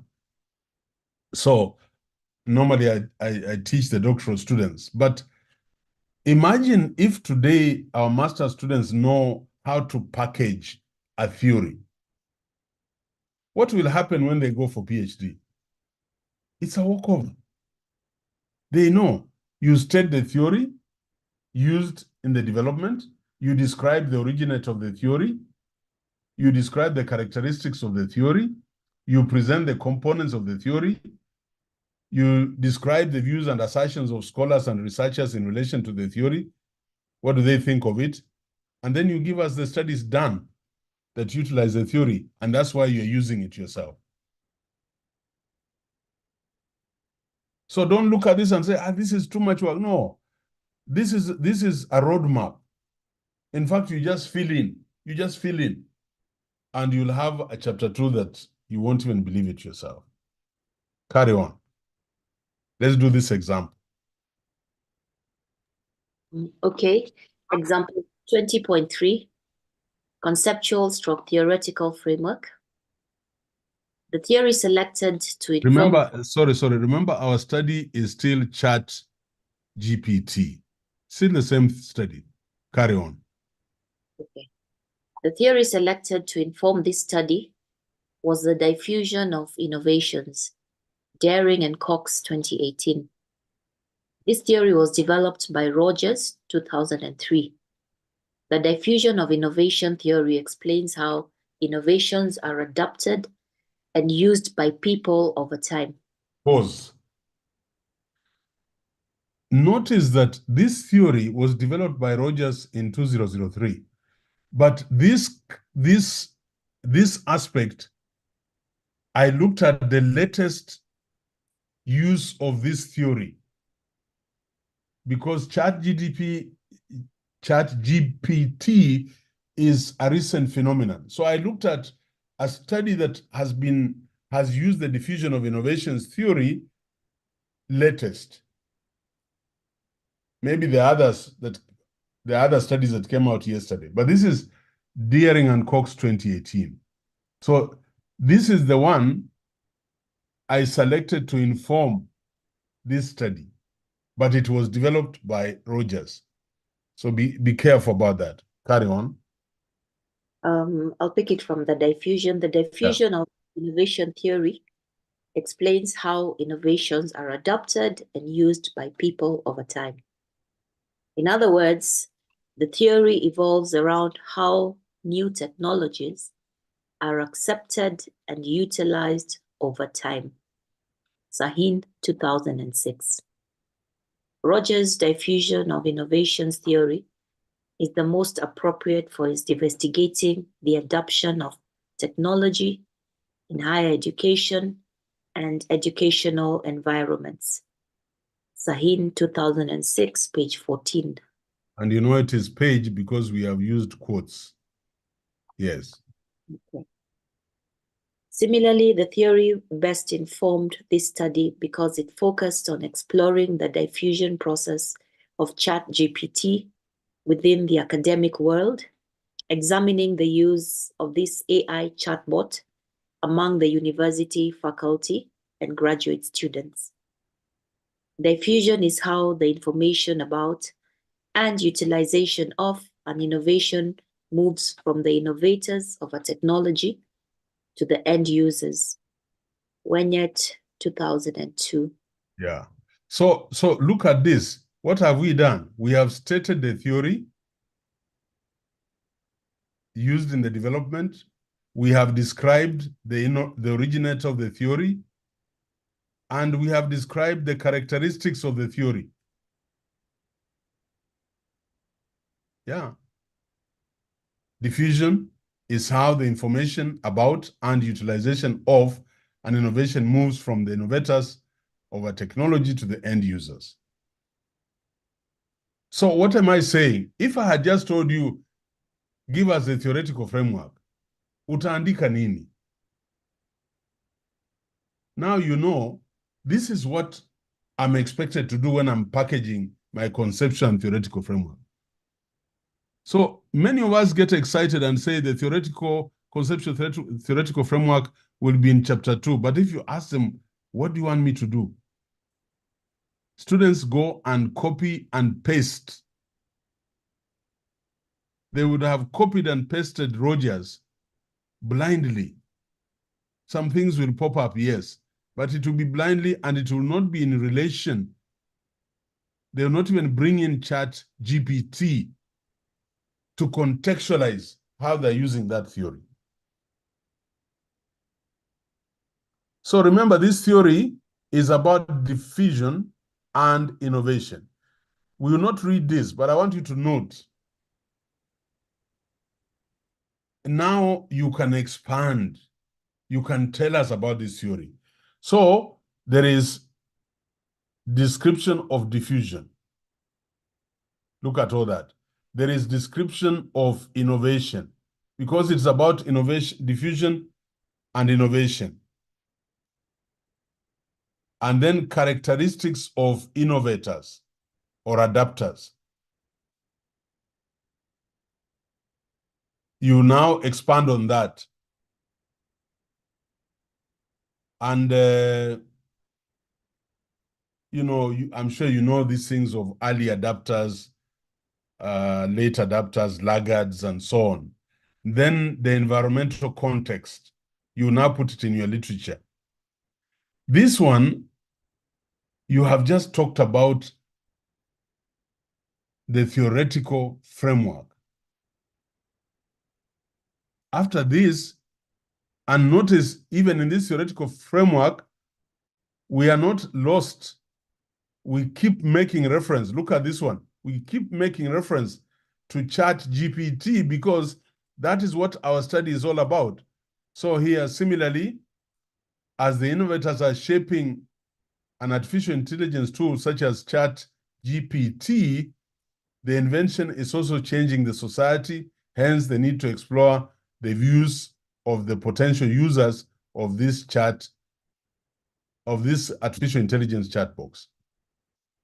So these are the views of the users about ChatGPT.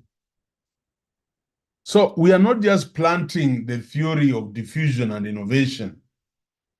No, we are relating it to our study. And now you can see, you can put in all the information, but not copying and pasting. Then after that, you now start your literature review.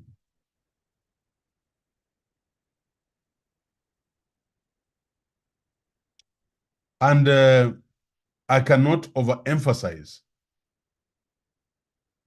the importance of following this framework when you are writing your literature review. I cannot overemphasize.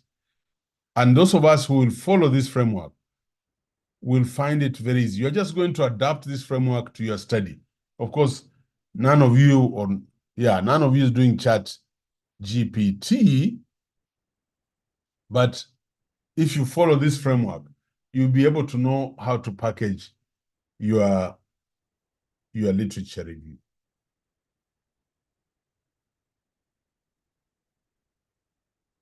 I want to pause there. Is there any question?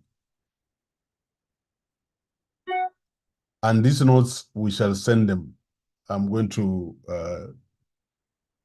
just go through them again and then send them over to you. And they'll be your Bible. This will be your Bible next to you as you are crafting your literature review. Have I done this? Have I done the overview? Have I covered the overview? Look, I want you to start by saying introduction and overview. Have I covered the overview? Do I know what will be in my overview? Then the example there, you read this and then you relate it to your topic. And then literature search and selection. And then conceptual and theoretical framework. Tony, your hand is up. Take it up. Yes, Prof. Thanks for the great insights that you're sharing with us. There's a question that was asked before regarding the use of the first person point of view in writing a research paper. Is it okay? Is it agreeable? No, not agreeable. Not agreeable. I'm using this as teaching notes. Huh? Okay. Yeah, so please remember the thing. Thank you for bringing that up. Yeah.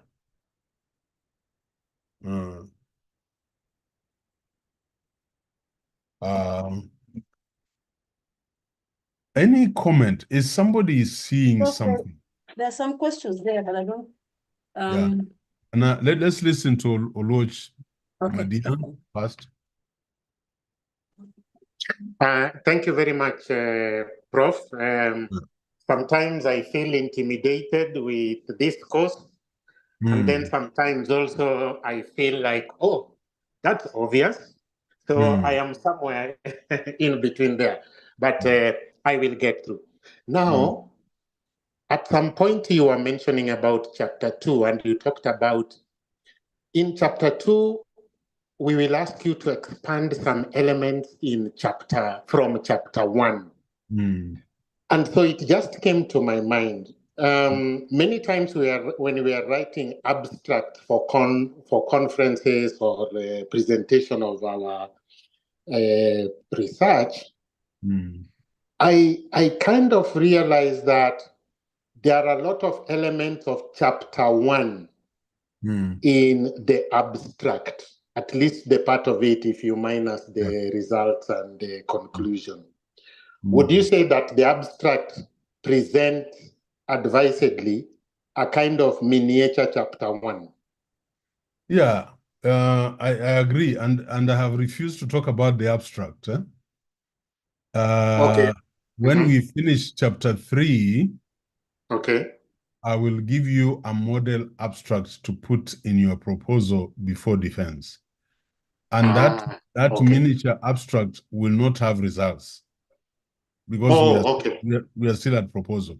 But ideally, we should write our abstract when we have finished chapter 5. Okay. It's like an executive summary, call it what you want. Yeah, but again, the threading will be obvious. All right. Yeah. Thank you. All right. Any other question or observation? Just posing.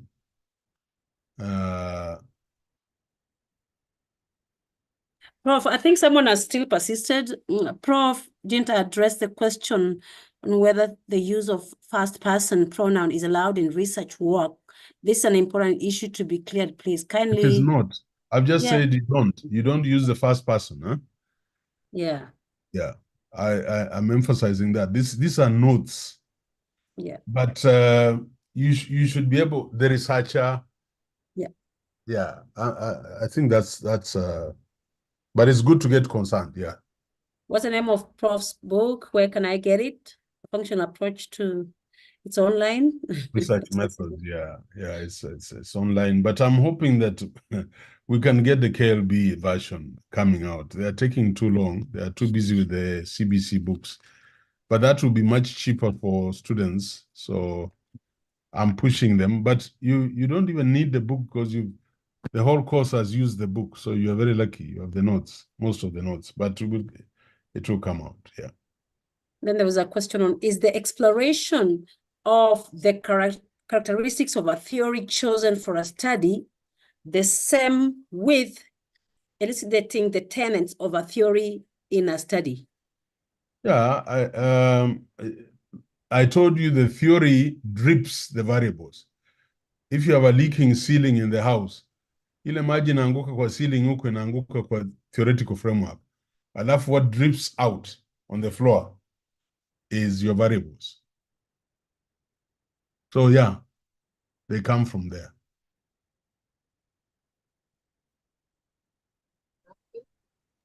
All right. Yeah, no other questions there. Okay. So allow me. Someone who has put up a hand, but I don't know whether they put or it's just. Oloch, I can remove your hand. I guess you're done. Yeah. I can lower that. Oh, I am so sorry. That's a legacy hand. I've lowered. Okay.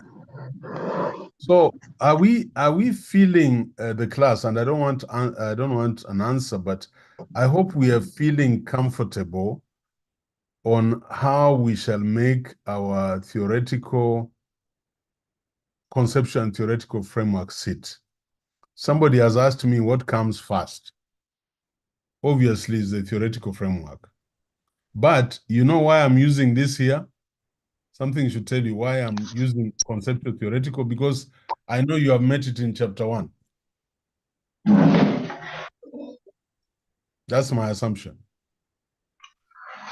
Yeah. That's my assumption. Okay, ladies and gentlemen, I would like us to get some thinking around the literature review, and I want to do this in paragraphs, almost spoon feeding, but for reasons that I know best in terms of really getting students to comprehend what all this is about. So I want us to look at, and I'm going to send you notes up to the end of chapter 1 of the literature review. And notice that the framework I gave you up there, you should be asking, do I have literature on the DVs? Do I have literature on the IVs? Do I have literature on the relationship between DV and IVs? And do I have a summary? But we haven't reached those ones. We're just starting now. But I also want you to, as a qualitative researcher, to know that although we don't deal with IVs and DVs, we deal with the phenomenon. We deal with what some people call the theses, the research theses.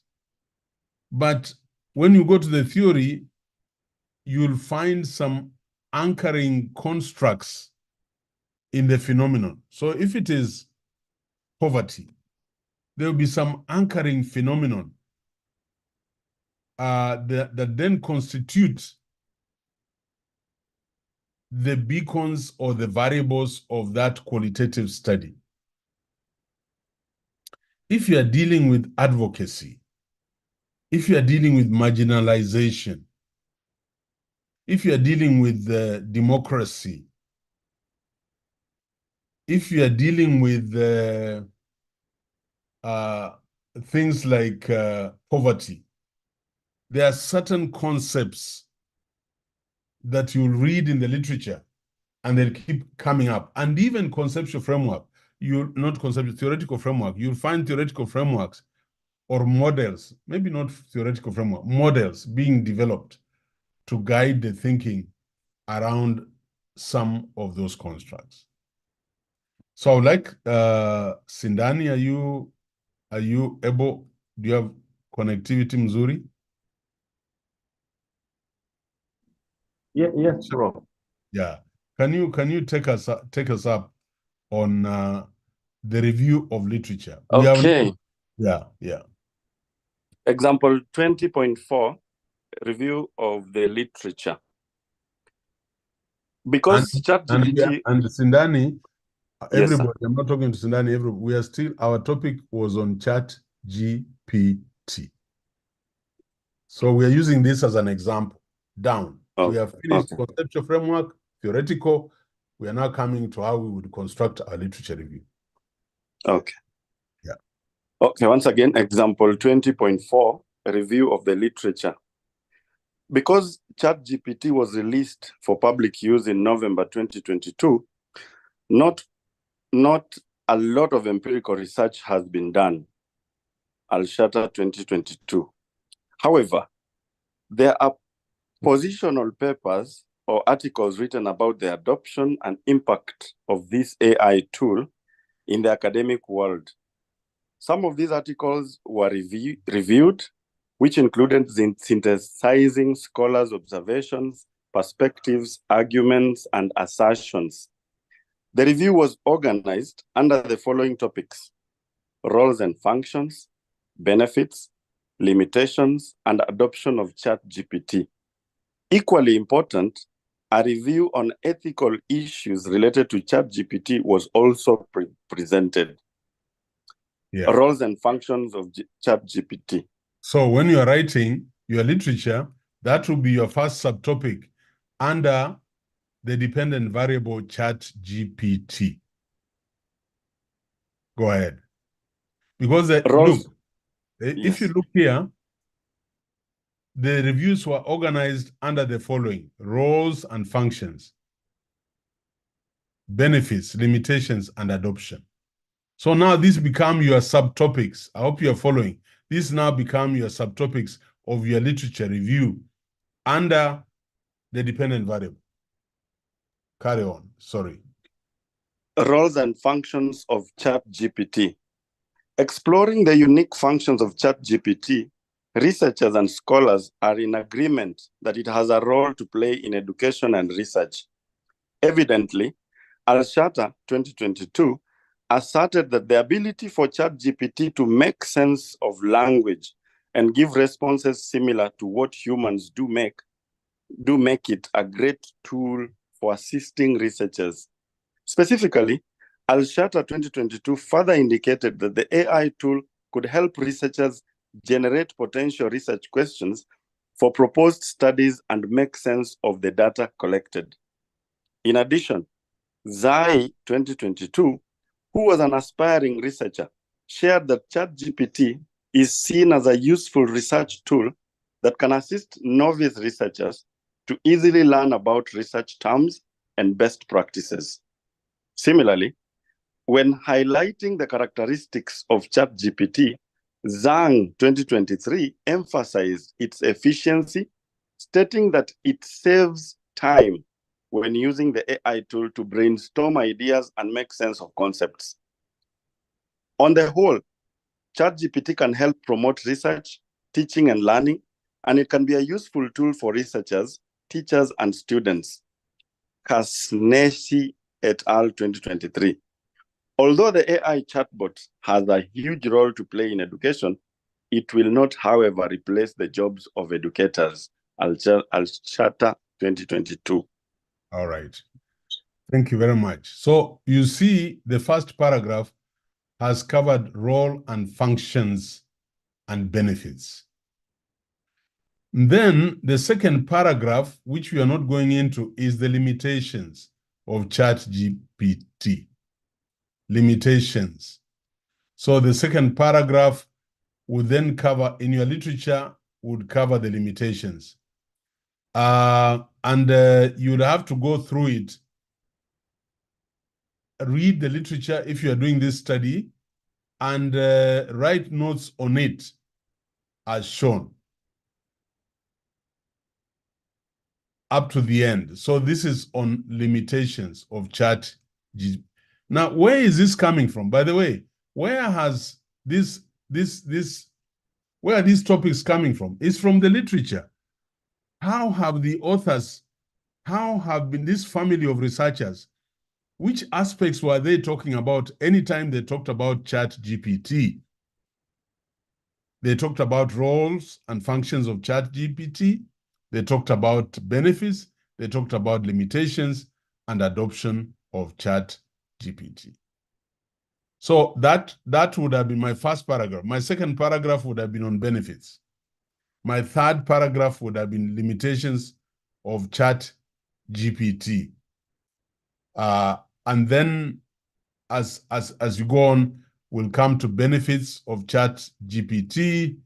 We'll come to adaptation of ChatGPT, and we'll give you the write-up. I mean, you do the write-up, and then you'll go to ethical issues related to ChatGPT. Sijui kama tuko pamoja, and then you'll go to the summary of the literature on ChatGPT. Then you'll be constructing your literature review chapter.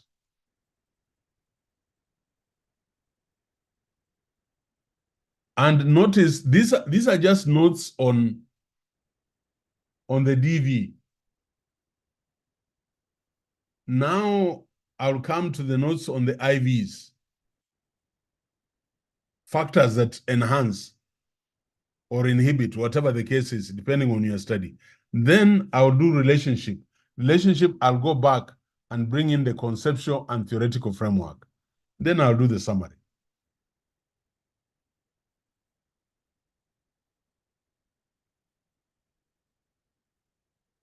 It sounds very nice, very easy, very nice. Very, very nice.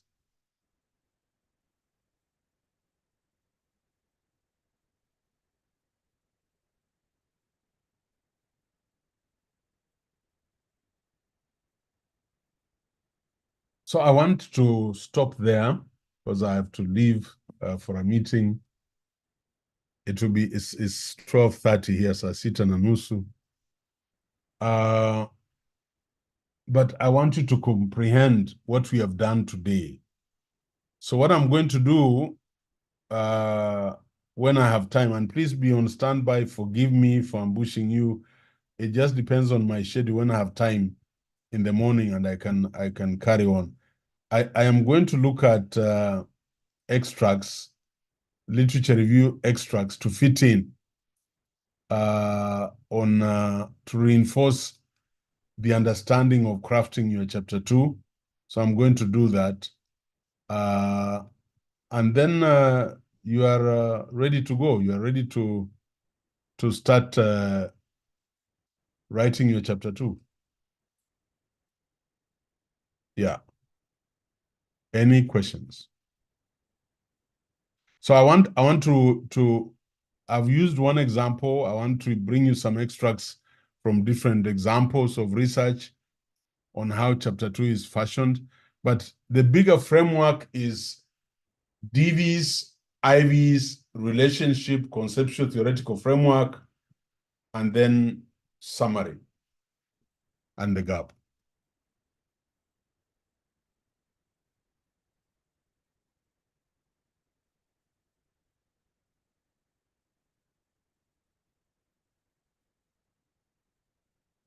Yeah.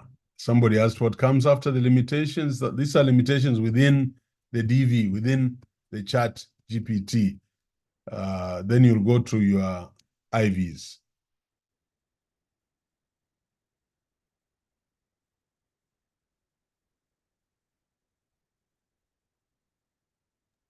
So, Prof, I think it would be interesting to know that already for the master's class, we already have some students who've already finished chapter 1. Maybe once you've reviewed, then they can now move to chapter 2. I think Osanya and thank you, Carol. I want to encourage my students, all of you, all of you, I'm your first supervisor, the master's class. So I'm going to look at work. And when I'm here, I'm not worrying about contractors, cement, salaries, what. I have time in the evenings in my room. I'll be looking at this work and returning it very fast. So, Carol, can I have the topics that are not reviewed yet? Could I have the chapter 1? Yes, I have actually shared with you the 2 completed chapter 1 on Chami and Osanya, and then I've given you about 33 students hadn't finished their review, but about 23 have been able to submit, so I've sent you. And the other ones, the ones you've completed, the 18 ones are already now completed chapter 1. So I expect by next week they'll be done, and then we can now have all chapter 1 completed, all of them. Good. Yeah, I know people ask sharing notes. I would like to note that those who come in as PhD students and master students from other disciplines, this usually is a class that is usually meant for another class, which we share our notes online using our portal. So usually I don't send any notes on email because I send through the portal, the ISTA online portal for the e-learning students. So we can also encourage that there's also a YouTube where we have numbered Professor Laban Ayiro's lectures from 1. Today is the 30th lecture on research methods and specific different topics. You can also go and review those they can be helpful to you as you undertake this. But I cannot be able to commit to send notes to all students. I can only maintain the e-learning platform. Yeah, Jimmy, yes, I have purpose to spoon feed all of you because I'm standing in as a first supervisor, so I've got to make sure that you have the guidelines to get. But let me tell you, those who follow this format, you'll have no problem. Caro is protecting her job. I know she doesn't want to say it, but finance would be on her head.